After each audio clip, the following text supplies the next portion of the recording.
All right, today we're here with Justin and Wayne Hunsucker of Buzz and Blossom Bees. Going to sit here and talk about Wayne's story and what he's got going on here. Justin? All right, so today we have done some pre-winter inspections. We've done some treatments as well, and then we've of course assessed our colonies going into the winter. Today we're here to talk about my dad's story, Wayne Hunsucker. So I'm going to let him kind of talk about what we did today, because to be perfectly honest with you, as much as I love beekeeping for the operation that we've got, the majority of the research, the majority of the studying, the majority of the honestly the behind the scenes work, as well as working out here, it's actually done by him. I get to come in, and even after all the years that I've done this, I get to be the assistant still, which for me is honestly as natural as breathing. It's easy for me to come out here and just kind of stand to the side and let him just be in charge and follow the lead there. So, so today I'm gonna let him kind of talk about what we've done today to get ready for the winter, why what we've done is as important as it is, and then we're gonna kind of get into a little bit of his story, and we'll go from there. Okay? So what did we do today? Pretty much what you said. It's kind of like being a family at home. You feel a whole lot better about your family and the future, quote unquote. If your cabinets are full of food, your refrigerator is full of food, and your house is sealed, etc. So what we do as beekeepers in tending our bees is make sure they have what they're going to need. If they are light, we need to feed them, and we need to be sure that they are as healthy as we can help them be. We believe in essential oils for their antiviral and antifungal properties. So we have formulas we use in putting that into the sugar syrup that we feed, and we're feeding real heavy right now. So the feeding is going on, trying to build up the weight of the hives. We also work on their gut. Nature doesn't do what nature used to do. Nature is not as strong as it used to be. There's a bee around my head. They're still aggravated with us from the work that we did this afternoon, this morning. So we supplementally feed the bees all along, and we are working with a product. This is the 5th month we've applied it, called Super DFM, and it supplies microbials to the bee's gut. I'm not a scientist, but our bees are really invigorated, really strong. Plenty of bees. I feel real good about our hives, and I think the Super DFM is helping. And I'll interject, in all the years that we've done beekeeping, opening the hives today for the month of October, and all of the years that we've done beekeeping, I think this is the strongest. I've never seen them. Every single colony is stronger than colonies in previous years. So I mean, it really seems to work. I think it's working. All right, so and real quick, I know we're recording, so we can edit this out. Is that background too much? It's what it is. I mean, we're out in nature. Okay. We are trying to balance the hive, make sure it's full, and we have some extra product. Well, that's what we've been doing today. We don't need to show you all that kind of stuff. So we believe our hives are ready. They're in real good shape.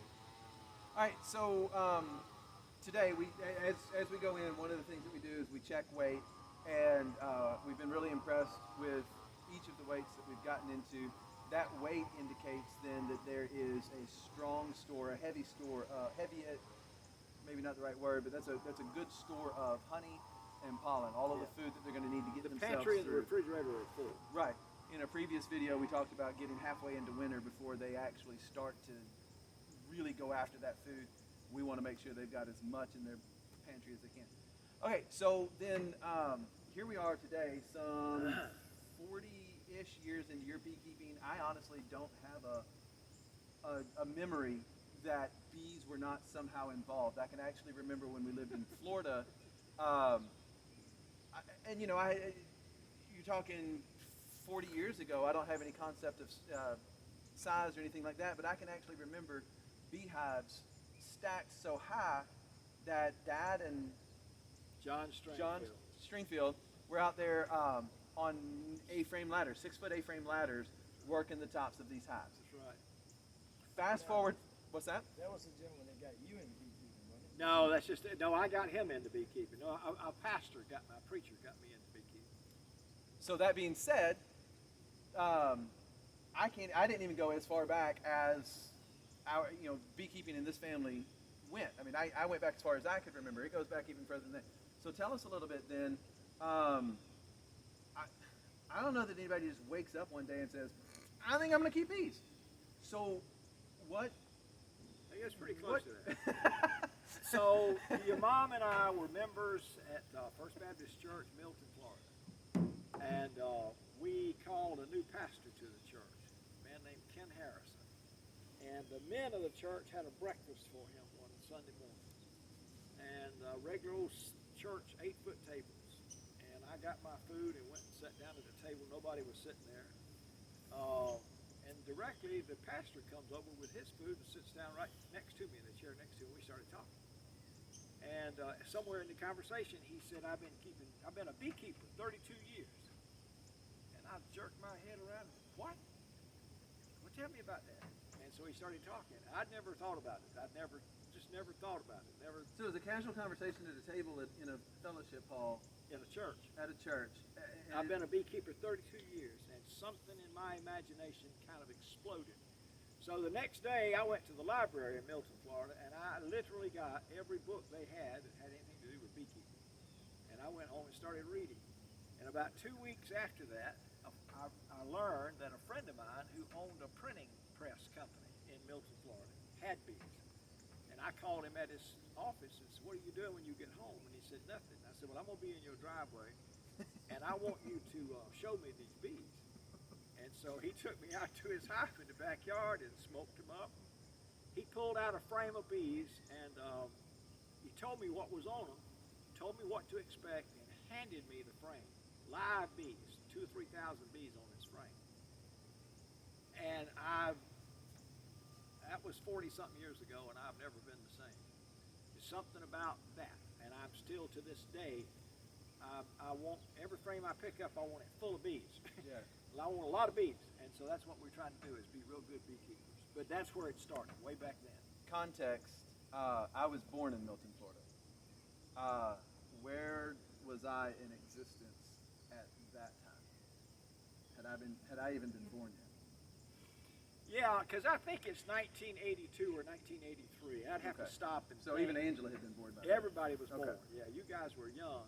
I remember your brother, 2 years older than you. I wanted my kids, if they wanted to keep bees with me, I wanted them to have that opportunity. So I was always trying to get them to go. So Jason was going, reluctantly, he was going to try to keep bees with Daddy. And we were down there, I don't know how many times he had gone to the hives, but we had the hive open. And he said, Daddy, I don't want to do this. And he just turned around and took off to the house. And I don't know how we got you started, but there was something about it that you loved. And Yeah, and actually I think, because I remember we were at Ormsby Heights, which is actually just around the corner from where we are. We moved up here in 1986, 85 go to seminary. for the seminary. We were living in Shepherdsville. I had some friends over from the church, and I remember you taking them to the hives, because of course, I mean, let's face it, you guys are watching these videos because you're fascinated with the bees. Well, it's even more true when you are here in person. And so my friends were fascinated with the bees. They wanted to see the bees, and so and I remember being incredibly jealous. Actually, I was mad. I believed then that I was done with bees because I was so mad at you because you were stealing my friends away from me. I was trying to get him to go home. And Ricky is doing the recording. He can vouch for Dad's always just trying to get you to go home. So I don't know, because I do remember being at the bees. I remember being young, and a couple of stings here and there. Actually, at that same house, I got stung twice on the back of my head on the same day. You said if you're going to jerk like that, just you need to go back to the house. You're not doing any good down here. So I was heading back to the house and I got stung anyway.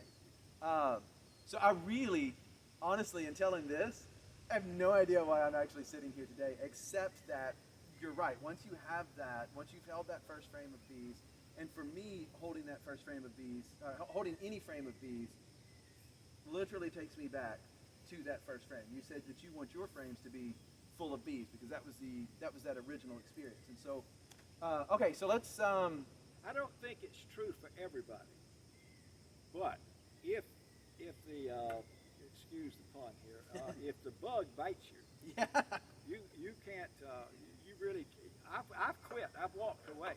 Yeah, we did. And Both of us. I lost 17 hives to Yeah. the Varroa mite in the 90s, and I was done. I cried. I sat down there, just lost every bee. I couldn't find any bees, and Yeah. I just was done. Yep. And a couple of years go by, and I have not been to a beehive. There is a hive of bees in the backyard, but I hadn't done anything about it. And one day, Justin, he said to me, Dad, I kept referring to myself as a beekeeper, and he said, I did Dad, too. you're not a beekeeper if you're not keeping bees. And that afternoon, I put my veil on, got my smoker, and got the hive tool. We went out to that hive, and I went back to work. Ordered a couple of nooks that Got some the, good, the yeah. very next season. We were like, you know what? That's exactly right. Yeah, we raised bees. So and So anyway, let's go. we never even looked back. Now that said, we talked a little bit about getting started. What's the getting started today is nothing like it was getting started 40 years ago. At some point, somebody there's been several stories about somebody just brings you a hive of bees and says, "Here you go." Well, that same pastor that said, I've been a beekeeper, of course, by then we've talked an awful lot.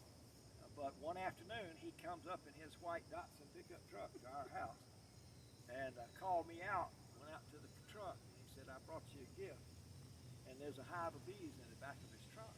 And he got me to help him pick it up, take it back there to my backyard, and so we set up, and he gave me my first hive of bees. That was I think 1980. I'm pretty sure that was 1983. But my wife, like a month and a half later, my wife got on to me one day, got pretty aggravated with me, and said, "You need to close my hive of bees up and leave them alone. They can't get anything done for you always being in the hive." So I tell that little bit of a story to say that's how you raised bees back in the day. You put them out there in the yard, you left them alone, and you gave them room to make comb, and they'll go get honey, and they'd fill up a hive in a hurry. You do that, you leave a hive of bees alone today, and they might have 3 months. They won't live very long. The pests and other things will get them real bad. So That was one of the reasons why, when Justin got to talking about bees, he got me interested in it, and I kind of always wanted to put a hive out in my backyard. He kept saying, "No, your ADD won't allow you just to leave them alone and let them do what they need to do. For their best interest, it's probably best that we don't put one in your backyard." We actually encourage new beekeepers to read first and read until they just cannot read anymore, and then link up with a beekeeper. Not necessarily us. Neither of us really have the patience for that, but link up with a beekeeper that can show you the ropes, because just diving in is really not the way to do it. All right, so let's fast forward then. We talked Milton, Pensacola, that area. There for a little while, actually, you had Papa, your dad. Let's talk about that for a little bit. my dad had a half-acre garden for 25, 30, 35 years. And one afternoon he called me. We lived 2 blocks from him. And he called me and he said, "I want you to bring one of your hives of bees over here to the garden. I think they'd really help populating flowers and stuff. Give me more vegetables." Sure, I'll be glad to. So we arranged it. And I got the Hummer. I got the biggest, baddest hive I could find. And when I say baddest, I don't mean they were mean. I just mean they were many, many, many, many bees in that hive. Strong colony. Very strong colony. And I took it over and set it up for him. And that night, very same day, he said, "You come back over here to the house, you get these bees and get them out of here." I can't even cut my grass. So as long as he was alive, we would kid Dad every once in a while about wanting some bees. He didn't want anything to do with it. The bug doesn't get everybody. No, it doesn't get everybody. You know, and that's again, that's one of the reasons why we encourage you to read, get involved with the beekeeper, go out to somebody else's bees, take that risk first, and then make your decision.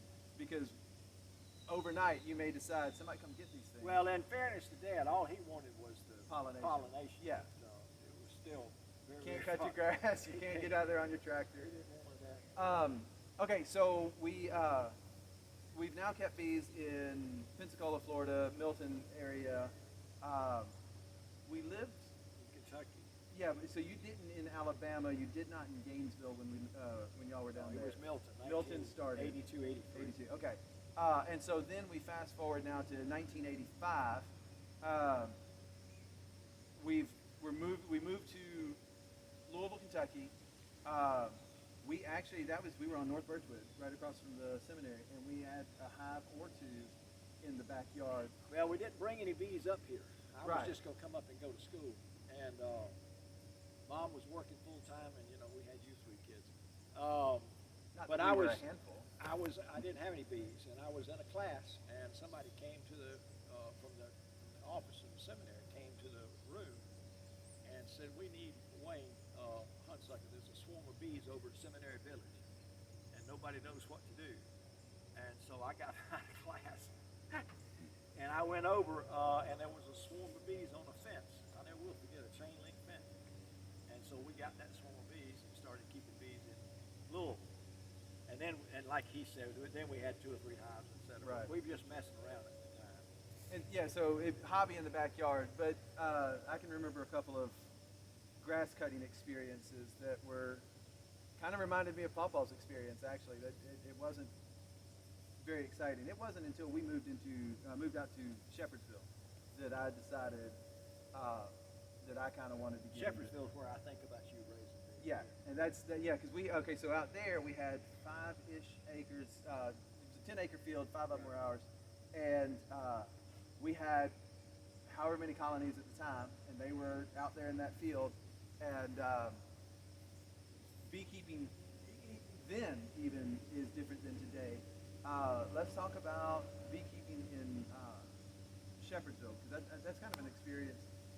Similar here, because we got this big old field. But This would be hard for people who don't know bees to really kind of get a grip on, but I'll say it anyway. I struggled the differences in beekeeping in Florida and Kentucky. In Florida, you've got easy 2 seasons. You get 2 flows. You get 2 different crops of honey off your bees in the course of a year in Florida. You can't do that in Kentucky. You have a very short 6 or 7 week window where prodigious, if it's going to be prodigious, it comes in heavy. But the season's short, and it took me, I spent most of the time in Kentucky trying to figure out the differences in the 2 ways of keeping bees. But we had some bees, and I always wanted to quit what I was doing and get me a couple of 100 hives of bees and just raise honey bees. My whole life. But my mom said,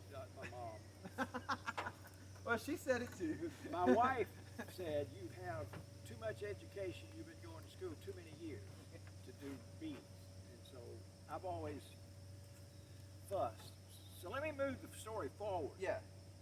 So all of a sudden, we both retired, and we're lying in bed one night in Augusta, and your mom says, "We need to move to Louisville." Now, your oldest brother's here in Louisville with his family. Clarification at the time, Augusta, Georgia. We spent several years down there, so they are now retired. They're in bed. They're talking in Augusta, Georgia, about moving to Louisville. Jason's here. You're in Pekin, and Angela's down in Nashville. So our kids would be closer. And I said, "What? Move to Louisville? We just paid for the house. So we have new windows. We have a 5 1/4 inch hardwood hickory floor. The house is fixed." She said, "I know, but we're not sick. One morning we're going to wake up and be sick. We don't have anybody to help us. We need to be where our kids are." And so It's the it took- most mom. it took a couple of years, but we moved back to, and we've always loved Kentucky. And we moved back to Kentucky, and I, in talking to your mom one day, I said, okay, I want to keep bees, and I want to keep bees serious, and that's what I want to do is I want to raise bees. And she said, well, you have a good time. And we've been here 2 years, and Justin gave me a nook of bees for Christmas 2 years ago. Yep. We bought 3 that year. We didn't get them until May or Right. June. But so June last year we started keeping bees, and it's a whole different thing now. Very serious about my beekeeping. Do a lot of research, a lot of reading. A lot of But research. beekeeping has changed. Yeah. And so I'm trying to be out on the cutting edge and figure out, how to help my bees because. Yeah, because growing up beekeeping, if I ever write a book, I'm going to call it Growing Up Beekeeping. But growing up with beekeeping, we just went to the bees. We'd get up, we'd go do whatever. Dr. Pepper and a double-decker banana moon pie is a very strong memory because we're driving out. We're going up to North Carolina from Georgia when I was still in high school. Sourwood. Sourwood honey, yeah. We're talking about black locust. We're talking about all these different flowers. Goldenrod right now is the thing that we're after. You've heard us talking about it pretty heavily. But we went up and we went to the bees. Now we're getting up. We're going to the internet. We're going to conferences. Just a couple of years ago, we went to the Beekeepers Conference. I think COVID actually kind of shut this one down this year. But we're always trying to stay out and ahead of beekeeping. We want to know what's on the horizon for us. I found this probiotic product Through that. by researching it, and then I started talking to some people. But you have to today because the environment cannot support the hive like it used to. Right. There's just not the nutrient in nature. So we have to help. And yeah. And so here we are. Okay, so that was a synopsis of 40 years. Honestly, I can't help but sit over here and just kind of chuckle as we go through these stories because he's telling stories about his dad. That's my grandfather.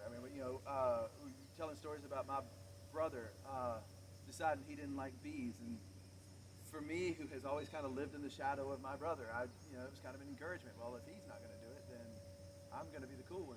I'm having a really good time with my grandson Garrett, who is my 12. brother's son, exactly. And this is his second year with us keeping bees, and 2 of those colonies we call his. yeah, we call 2 of those his. But he's gonna be a good little beekeeper. Yeah. But it's fun watching him And so get stung.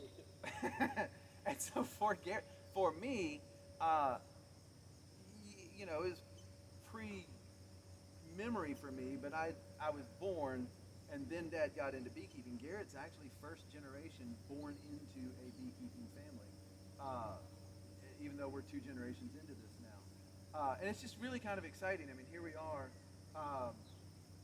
using trying to help the bees grow and be strong. And honestly, the bees are how I grew and became strong. That's a lot of stories, a lot of growing up. Much of life is in Much those of bees. life is wrapped up in these honeybees. So, listen, we started in Milton in 1983, and we have moved all the way back to Louisville in 2020, and we have covered some of our fondest memories of beekeeping. I really hope that you guys have enjoyed this. Obviously, it's always been bonding time for my dad and me.